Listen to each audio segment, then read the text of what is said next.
So Monday vlog tayo ngayon. Mag-edit ako mamaya-maya after ng siguro before ako pumasok mag-upload or mag-edit na ako ng video kahapon. Kasi gusto pa ako ng lecture sa dalawang subjects siguro ata. Konti lang naman siguro yung sulatin ko sa mga subject na yun. Ewan ko. Pero after nun mamaya-maya, gusto pa ako mamaya. So mag-usat ako later. Meron na naman kami dito. Pakita ko sa inyo. Ayun, dalawag na lang. Hindi ko lang ako nakita dyan na kanina pero may another image yun naman. Hindi ko maintindihan, no. Maski nung Catholic pa ako. Para saan yung para saan yung parang pag ganito ng mga santo, like yung parang binabahay-bahay nila yung mga sila si Maria ganon. Hindi ka maintindihan. Like are they not satisfied sa ginawa ng Lord? Like they want na ganito yung maging lagay ng buhay and ganito yung gawin nila. They are not satisfied with it like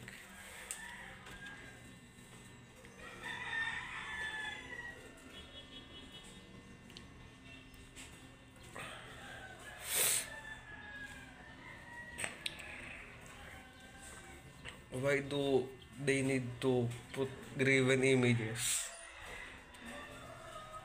Like, kasi papakatotoo lang ako. Kahit hindi ko alam, papakatotoo lang ako. If basta you are the temple of the Holy Spirit. Your body is a temple of God. So why do you need na maglagay pa ng kung yung katawan mo, templo ng banal na spirito, like, hallelujah, diba?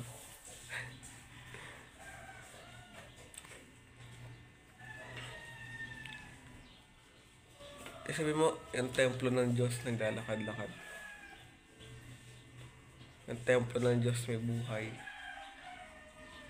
Yung templo ng Diyos buhay. Diba?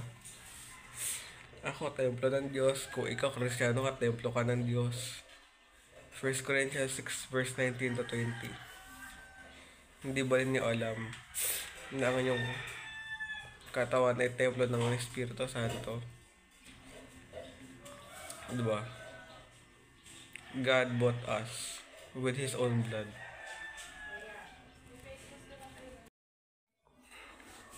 So ngayon, patayin ko lang yung electric fan. Kasi, punta mo na akong court. Dahil kukunin ko lang yung ulam ko dun.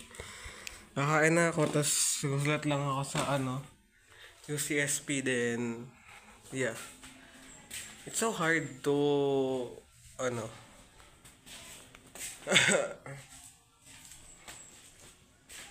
fight against depression. Kailangan ko isara to para wala asang makapasok dito. Wala din naman ako, umiiyak kapag gabi. Madalas lang. Lalo na kapag nag-iisip talaga ng mga problema. Pero, actually, hindi ko alam anong tawag dyan basta, may mga santo na pinaparang binabahay-bahay yung mga santo, ganyan. Tapos, hindi sa amin yan. Kahapon lang nilagay yan. Sarado ko yung pintuan dahil pasok sila. Tawan ako kahit then balik kasi niya kapag kapag na ulan. So kakagaling ko lang ng court, nakuha ko ni ulam ko. Kakain mo na ako bago ako magsulat ulit para tuloy-tuloy nila yung pagsusulat ko. Grabe talaga pag dinaman talaga ako ng espiritu ng kasama. So katapos ko lang magsulat, may nakalib mga ako 2 page dito. Tapos 2 slide lang nasulat ko kanina before ako kumain. So nakikita niyo yung 2 yan. Tapos Sinulat ko to, ito, at ato actually pwede naman to dito. The reason why magkahiwalay yung number 1 tsaka 2 kasi nakikita nyo naman halos magkapantay nga sila. So, ginawa ko na lang dito sa part na to. Ito, laki pa ng space dito. Kasya naman to, nung binilang ko yung line na to, kasya naman siya dito. So, nakita nyo naman, nandito yung political science. Meron tayo dito ang ganito. Social perspective, meron tayo dito. At ito. So, nahanda ko na yung suot ko. Pagod na ako. Ang oras na is 11:29. Yeah, chill muna ako. 11:40 ako maliligo. May libro pala dito, hindi ko na nabasa. Bible daw ito pambata, pero mabasahin ko. So, ang oras ay 6:57 and kailangan, hindi naman ata kailangan mag-lecture, pero gusto ko na naman mag-lecture kasi ay naman na rin yung reviewer ko, no, di ba? And isa pa, although hindi naman ako nagre-review, like, I don't review because parang eto, huwag niyo akong gagayahin kasi experience ko to. Kasi, syempre, review, ang pagre-review is subjective. Ako kasi, the more na nagre-review ako sa subject na to for exam, syempre, lagi naman nagre-review for exam, quiz, tests. The more na nagre-review ako, the more na nakakalimutan ko yung mga lesson.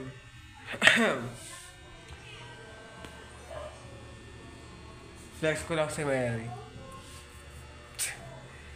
The more na nagre-review ako, the more na nakakalimutan ko yung mga lesson. Kaya ang ginagawa ko, di ako nagre-review. Pero may mga tao naman na nagre-review at naalala nila yung mga lesson. Hindi ko pwede sabihin na mas magandang hindi mag-review kasi baka mamaya, pag di kayo nag-review, bumagsak kayo. Di ko na naman masasabi na mas maganda mag-review kasi baka mamaya, pag nag-review kayo, bumagsak na kayo, bumagsak. Tulad ko na, stock knowledge lang talaga yung kailangan ko, syempre. Kailangan ko ng stock knowledge lang. Alam nyo ba, hindi ko alam, pero kailan ba ako naging non-challenge sa room? Naging nonchalant ako since nung nakilala ko yung Bini, hindi joke lang. Nakilala ko yung Bini noong July. Pero nakilala ko yung Bini nung, actually may ata yun, yung basta yun, nagsalamin nila. Nakilala ko yung Bini. Parang kailan ba yung end-trap day namin? Ay hindi. Ano pala kami, July. Ay, September. Mga September, kwento ko lang, bata ako naging nonchalant sa school. Actually, general na, nonchalant na ako, din ako OA. Kwento ko lang pa yung ginonchalant ko, no? Sa school kasi, although, pero I'm a victim of bullying, kaya ako ay naging nonchalant na dahil sa bullying. And syempre, lalo ngayon, feeling ko na mas malala yung bullying kaysa before na grade 11, grade 10. Actually, for me, parang kahit na pinapasabihan ako ay kahit na pinapalalahanan ako ng teacher ko na or parang about class picture, hindi ako bibili, hindi ako bumili. Sayang lang sa pera. Ayoko ng wala akong class picture ng grade 11, ng grade 12 pa kaya. Ayoko magkaroon ng class picture sa kanila. Ay, kung tatanungin nyo ako sa buong era ko ng high school, pinaka-favorite era ko is grade 10. Then, grade 10, favorite era ko ng LM, kailan ba ako? Pinaka-favorite era ko ng LM, grade 5 and 6. Kasi grade 5, sobrang dami ko memories din doon. Like, iyakan ng mga klase ko kasi magpapalit na ng teacher.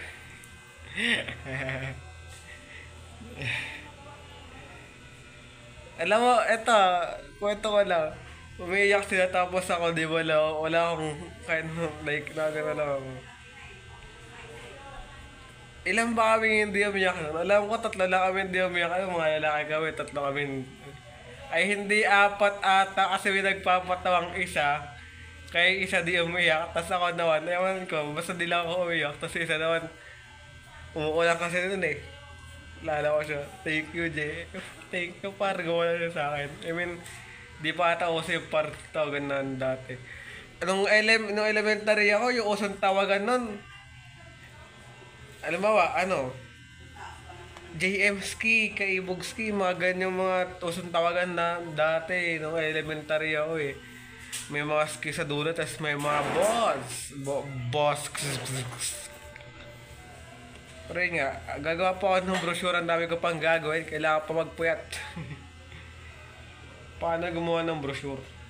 I mean, alam ko naman yung gagawin kong brochure, hindi lang ako marunong gawa. Ang pinapagawa kasi parang culture something about dun yung about yung brochure. Ang nasa isip ko yung church namin or as a born again person. Ano ba yung mga pinagagawa namin sa buhay? May nakita ako parang ayun na yung gusto kong gayahin eh. Well, I mean, siguro hindi. Ang gusto kong gawin na lang, may nakita kasi may kaklase akong Muslim eh nakalagay sa brochure niya yung prayer and fasting. Ako kasi gusto ko born again culture din. Picture sa church ganyan. Pero di ko alam kung ano ilalagay ko. Kasi wala rin akong maisip wala akong maisip sa kahit anong community namin eh. Kasi di na rin naman ako Catholic and yung mga fiesta parang once in a lifetime lang. Once in a lifetime to yung parang everyday. Ewan ko, depende. Pero yun nga. Mag-edit pa pala ako, nanggigil ako. Ba't kasi ako gumawa ng ganitong klase ng vlog na 1 week vlog challenge daily upload no? Ginigigil nyo ako. Mag-upload ako ngayon today, 6:43. Siguro mga alas 8 ako mag-upload. And dito ko natatapusin to kasi mag-edit pa ako. And yeah, if you're gonna ask me ulit